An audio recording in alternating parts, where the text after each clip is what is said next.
Hello my dear friends. आप सबके सामने क्लास 9th का कोशिका का पार्ट 2 पढ़ाने वाले हैं। पार्ट 1 डिस्कस कर दिया था, आप लोग को समझ में आई होगी, आप लोग याद भी किए होंगे। हमें आप पर पूरा विश्वास है, आपने लिखा भी होगा। हमें ये पुनः विश्वास है, आप लिखते भी रहिएगा और याद भी करते रहिएगा। छोटे छोटे करते आप याद भी करते रहिएगा। आगे बढ़ते हैं। उसके बाद आज का कहानी है कि वास्तव में जब शुरुआत किया गया था, शरीर के बारे में, सेल के बारे में देखा गया था, तो वास्तव में प्राथमिक यूकैरियोटिक कोशिका के निर्माण में लगभग 27 तत्व भाग लिए और इन तत्वों में रासायनिक उद्दीप विकास, जिसको इंग्लिश में केमिकल इवोल्यूशन बोलते हैं, के परिणाम स्वरूप प्रथम जीव के रूप में यह उत्पन्न हुए। जिस समय शुरुआत में देखा गया था, तो देखा गया था कि प्राथमिक जो यूकैरियोटिक कोशिका जो थी, उसमें लगभग 27 तत्व पाए जाते थे। कितने तत्व पाए जाते थे आपको याद रखना है, कितना तत्व? 27 तत्व पाए गए थे जब शुरुआत में। किस कोशिका में, ये पूछा जाएगा। तो प्राथमिक यूकैरियोटिक कोशिका, प्राथमिक यूकैरियोटिक कोशिका, प्राइमरी यूकैरियोटिक सेल में देखा गया था। कितने तत्व पाए जाते थे? 27 तत्व देखा गया था। कितने तत्व? 27 तत्व देखी गई थी,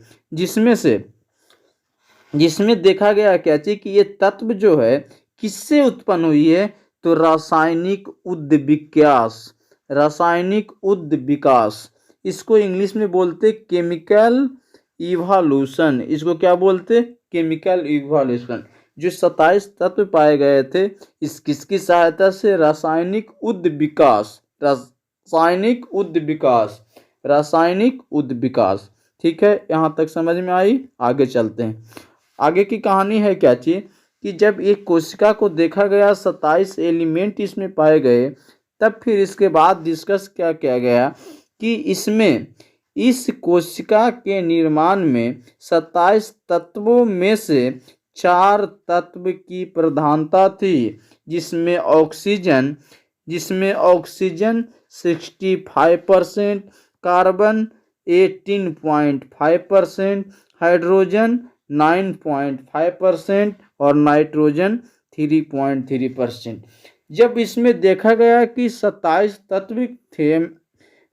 तत्व थे प्राथमिक यूकैरियोटिक कोशिका में, जिसमें 4 मेन था, प्रधान था, उसमें सबसे ज्यादा मात्रा था। मतलब कि कहने का मतलब कि 4 मुख्य था जिसकी मात्रा सबसे ज्यादा थी।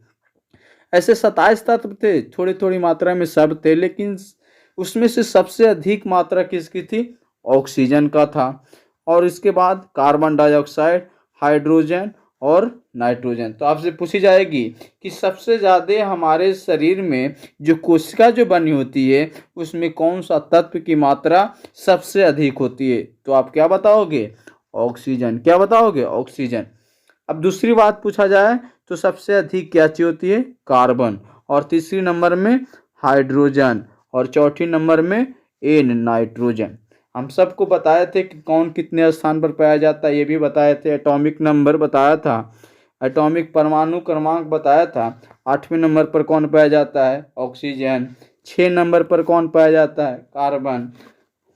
और फर्स्ट नंबर पर कौन पाई जाती है? हाइड्रोजन। और नाइट्रोजन 7वें पोजीशन पर। ठीक है, तो इसको भी याद रखना है। तो अब इसके बाद इतना ही नहीं याद रखना है, ये तो आपसे सबसे अधिक मात्रा में तत्व कौन सी पाई जाती है ये हो गई। उसके बाद वो यही नहीं पूछेगा, अब बताओ कि जब आपने बताया कि ऑक्सीजन सबसे अधिक मात्रा में पाई जाती है, तो ऑक्सीजन का परसेंटेज कितना होता है? 65%। कितना? सबसे अधिक मात्रा में कौन? ऑक्सीजन 65%। 65%। ऑक्सीजन कितने परसेंट? 65%। दूसरी नंबर में क्या चाहिए? तो दूसरी नंबर में है कार्बन। कार्बन 18.5%। 18.5%। 18.5%। कौन? कार्बन 18.5%। और तीसरा नंबर है हमारा क्या चीज? फास्फोरस। फास्फोरस कितनी परसेंट? फास्फोरस नहीं, सॉरी, हाइड्रोजन। हाइड्रोजन कितनी परसेंट? 9.5%। 9.5%। तो याद रखना तीसरे नंबर पर हाइड्रोजन है जिसकी मात्रा सबसे अधिक देखी गई थी 9.5%। और तीसरा नंबर के बाद चौथा नंबर है नाइट्रोजन 3.3%। ठीक है, यहाँ तक याद रहेगी। इसमें इतना ही नहीं, कुछ छोटे छोटे भी दिखाई दिए थे जो बहुत सारे थे 27 में से। लघु तत्व उसे बोलते हैं। लघु का मतलब बहुत कम मात्रा में, अल्प मात्रा में। लघु तत्व के रूप में कैल्शियम, कैल्शियम 20 नंबर पर सी हो गया। फास्फोरस, फास्फोरस भी 15 नंबर पर। इसकी मात्रा भी देखी गई थी। कैल्शियम की मात्रा थी बाबू 2%। कैल्शियम की मात्रा कितनी थी? 2%। और फास्फोरस की मात्रा थी 1%। फास्फोरस की मात्रा कितनी थी? 1%।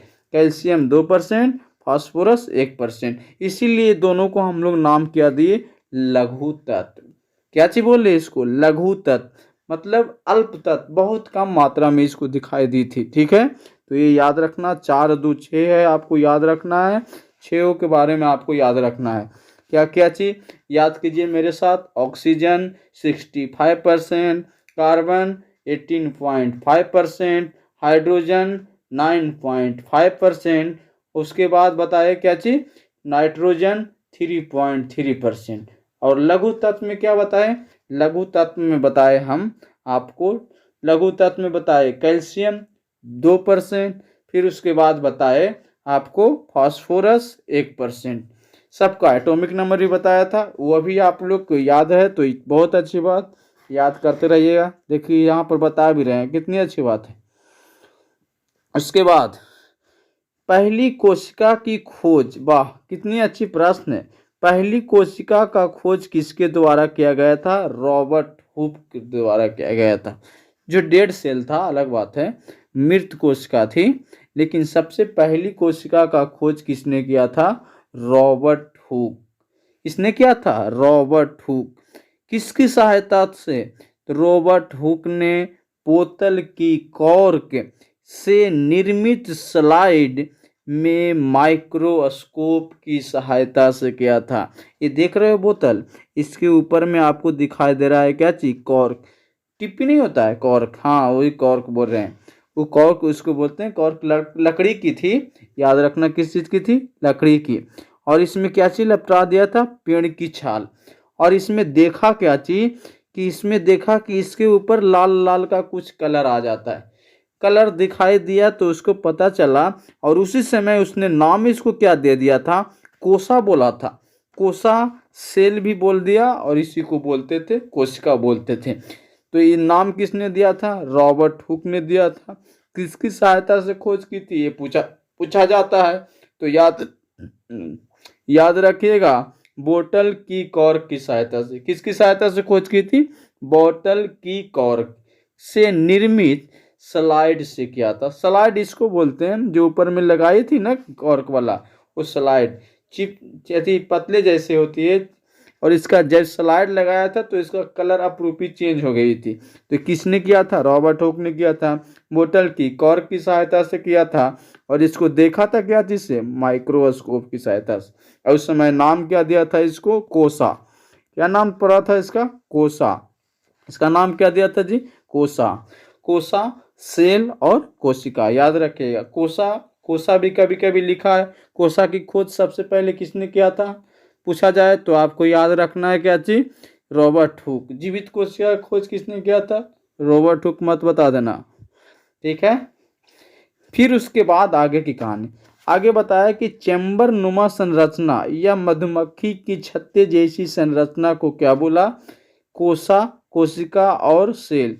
ये रॉबर्ट हुक जो है, आपसे पूछा जाएगा कि चैम्बर नुमा संरचना या मधुमक्खी के छत्ते जैसा, ये क्वेश्चन पूछा जाता है कि मधुमक्खी के छत्ते जैसा जो संरचना बनी थी उसका नाम क्या था? ऑप्शन में था कोसा था, ऑप्शन में था कोशिका था, ऑप्शन में था उत्तक था, और ऑप्शन में था बोथ, ए एंड बी। याद रखना उसका नाम था कोसा भी और कोशिका भी। कैसा संरचना? चैम्बर नुमा संरचना। कैसी संरचना? चैम्बर नुमा संरचना। मधुमक्खी के छत्ते जैसी संरचना का निर्माण किया था, तो उसका नाम क्या दिया था? कोसा। क्या दिया था? कोसा। इसी को सेल बोला था, इसी को क्या बोला था? कोशिका बोला था। किसने? रॉबर्ट हुक ने। देखो बहुत समझाने की कोशिश करते हैं, आप लोग भी समझने की कोशिश कीजिएगा। अगर नहीं समझ में आए तो आप दोबारा जरूर पूछिएगा। आपको जहाँ पर भी डाउट रह जाए तो आप पूछने की कोशिश करिए। हो सकती है कि हल्का फुल्का हमसे छूट भी जाए, हो सकता है कहीं पर मिस्टेक भी हो जाए, हो सकती है, इंसान है, मान नहीं है, हो सकता है। तो आप लोग इस पर ज़रा ध्यान दीजिएगा, बुरा मानने की कोई बड़ी बात नहीं। फिर उसके बाद रॉबर्ट हुक के द्वारा खोजी गई कोशिका एक निर्जीव कोशिका थी। अभी बताए कि आपसे पूछेगा कि सबसे पहले कोशिका का खोज किसने किया था, तो सबसे पहले कोशिका को खोज रॉबर्ट हुक ने किया था। लेकिन वह कोशिका कैसी थी? वह कोशिका निर्जीव कहने का मतलब मृत कोशिका थी, मरा हुआ कोशिका था। ये क्वेश्चन पूछा जाता है कि रॉबर्ट हुक के द्वारा खोजी गई कोशिका कैसी कोशिका थी? निर्जीव कोशिका या तो मृत कोशिका थी। लिविंग कोशिका नहीं थी बाबू, जीवित कोशिका नहीं था, मरा हुआ कोशिका था। कैसा कोशिका था? मरा हुआ कोशिका था। समझ में आया यहाँ तक? कोई दिक्कत? हमको तो समझ लगता है नहीं दिक्कत होगा। फिर उसके बाद आगे देखिए, मृत कोशिका थी। तो मृत कोशिका था तो इसके बारे में बताया क्या चीज कि इसका विवरण कहाँ पर है जो बताते हैं, लिखा हुआ कहाँ चाहिए, जिसके बारे में उन्होंने पुस्तक, इस पुस्तक का नाम ये जो माइक्रोग्राफिया जो पुस्तक लिखा हुआ है, माइक्रो क्या चीज, माइक्रोग्राफिया, ये पुस्तक का नाम है, याद रखना। माइक्रोग्राफिया ये किसकी पुस्तक है? रॉबर्ट हुक का पुस्तक है। किसकी पुस्तक है? रॉबर्ट हुक की पुस्तक है। किसकी पुस्तक है? रॉबर्ट हुक की पुस्तक। इसी में साफ साफ लिखा हुआ है, इसी पुस्तक में साफ साफ लिखा हुआ है कि रॉबर्ट हुक के द्वारा खोजी गई कोशिका एक निर्जीव कोशिका थी, लिविंग कोशिका नहीं थी, सजीव कोशिका नहीं थी। रॉबर्ट हुक ने जिस कोशिका का खोज किया था वह कोशिका कैसी कोशिका थी? निर्जीव कोशिका थी। आई होप, मैं इस कोशिश करता हूँ, मैं आशा करता हूँ आपसे कि मेरी बात को आपको समझ में आई होगी। आप लोग क्या कीजिएगा, इसको इसी प्रकार से आप लोग लिख लीजिएगा, और लिखने के बाद आप जरूर बार बार पढ़ने की कोशिश कीजिए। जितना बार मन हो तो वीडियो देख लीजिए, मन हो तो खुद से लिखा हुआ नोट्स को याद करने की कोशिश करो। जितना याद करोगे उतना तुम्हारे लिए बेहतर होगा, तुम और अच्छी प्रगति में चल जाओगे, अच्छी स्थिति में चल जाओगे। हम इसके बाद ऑब्जेक्टिव टाइप पर भी शॉर्ट में, बहुत शॉर्ट में पढ़ा देंगे। इतना शॉर्ट में पढ़ा देंगे कि आप एक एक नंबर वाला तो आसानी से टिक मार सकते हो।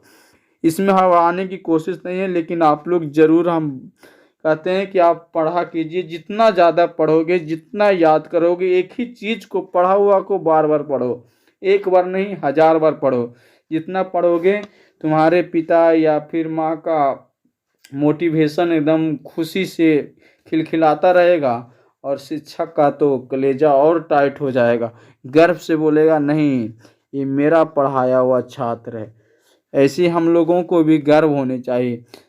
तो इससे आपको हड़बड़ाना नहीं है। अगर गलती हो गया हो तो आप लोग ज़रूर बताइएगा। आपके इसके लिए हम क्षमा मांगते हैं, और हम अब आज से विदा ले रहे हैं, आज की क्लास से हम विदा ले रहे हैं। Thank you very much, good bye.